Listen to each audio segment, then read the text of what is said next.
Tous les jours dès 16h, Historiquement Vôtre vous raconte l'histoire sans se la raconter. Et elle nous raconte des histoires sans complexe. C'est Clémentine Portier-Kaltenbach. Aujourd'hui, Clémentine, des complexes, lui, il en avait. Vous nous racontez le Kaiser Guillaume II, l'empereur d'Allemagne, qui a bien tenté de dissimuler ses handicaps.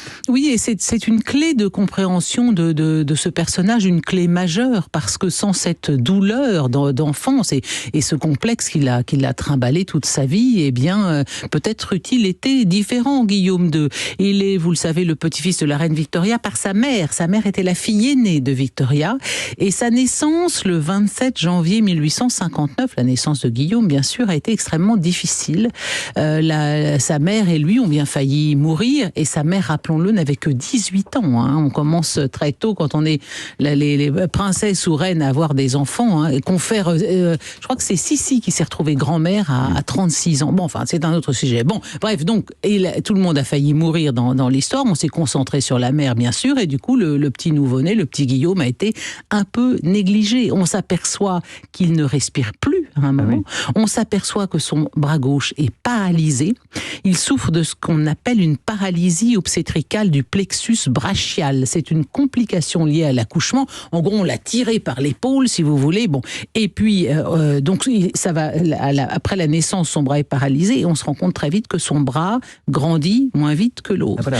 Et de plus, en grandissant, il se met à souffrir aussi de torticolis chronique. Du coup, on doit l'opérer à plusieurs reprises et puis on lui administre des chocs électriques et mécaniques. Et effectivement, c'est ce dont vous parliez tout à l'heure, Stéphane.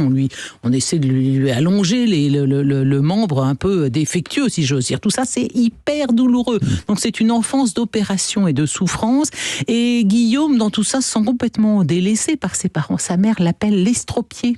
Hein, elle se sent humiliée que son fils aîné, qui est quand même l'héritier du trône des Hohenzollern, soit handicapé. S'il n'avait pas ce bras, j'en serais si fière, déclarait sa mère autour d'elle. Non, mais c'est sympa comme enfance. Hein. Humiliation supplémentaire avec son bras paralysé. Guillaume ne parvient pas à monter à cheval dans un régime militariste qu'il est appelé on est obligé de l'aider à diriger. On doit l'aider. Alors après, il a quand même, ça a été une grande victoire sur sa maladie. Il a fini par être un cavalier à peu près honorable, mais avec un bras complètement mort qui pendouillait.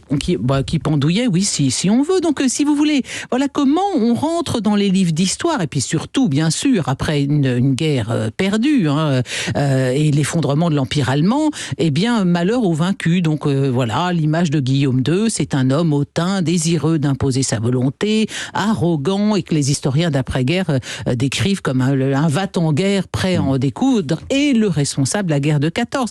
Cette vision des choses était tempérée par des biographies plus récentes, notamment celle d'Henri Bogdan chez Talandier. Voilà ce qu'écrit Bogdan. La raideur de Guillaume II était celle d'un homme obligé de s'affirmer pour cacher sa fragilité et sa timidité. Et plus loin, le handicap du jeune prince a pesé sur son caractère en lui donnant la volonté de dominer son mal et de le surpasser. N'empêche que si l'on regarde les images d'archives, on constate que Guillaume II est constamment en uniforme. On voit comment il essaie de se dépatouiller tant bien que mal pour que son handicap soit le moins voyant possible, en collant son bras contre son buste notamment.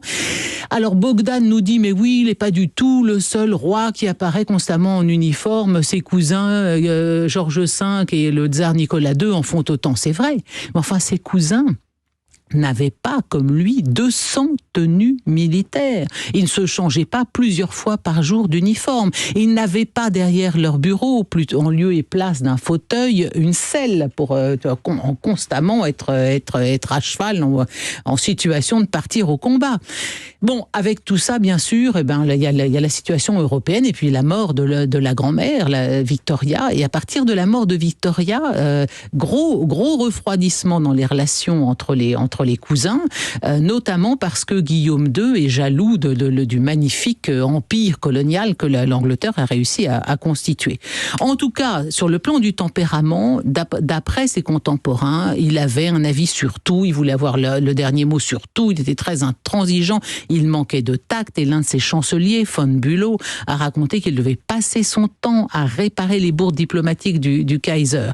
À la fin de la guerre, il est considéré comme le fauteur de guerre, un monstre avide de sang, et Lloyd George, qui est le Premier ministre britannique, n'hésite pas à s'exclamer « Pendons le Kaiser », qui n'est jamais que le cousin germain de son propre roi.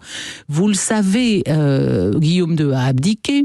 Et s'il n'y avait pas eu l'intervention du roi des Belges, Albert Ier, de la reine des Pays-Bas, Wilhelmine, et surtout de son cousin germain, le roi d'Angleterre, George V, Guillaume II aurait été livré aux Alliés pour être jugé.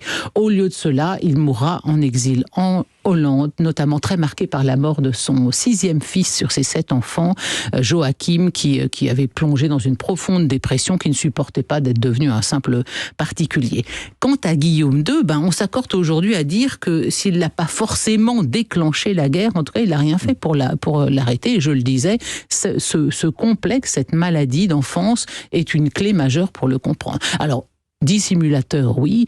Jusqu'à quel point? Parce qu'il y a aussi la fameuse, et ça c'est une autre histoire, mais la fameuse histoire Ardennes-Eulenburg de son favori, de son ami Philippe, homosexuel, et ça a été un scandale immense pendant 2 ans, 1906-1908, autour de cette affaire. Est-ce que Guillaume II cachait d'autres secrets que ce simple complexe physique qu'il traînait depuis l'enfance?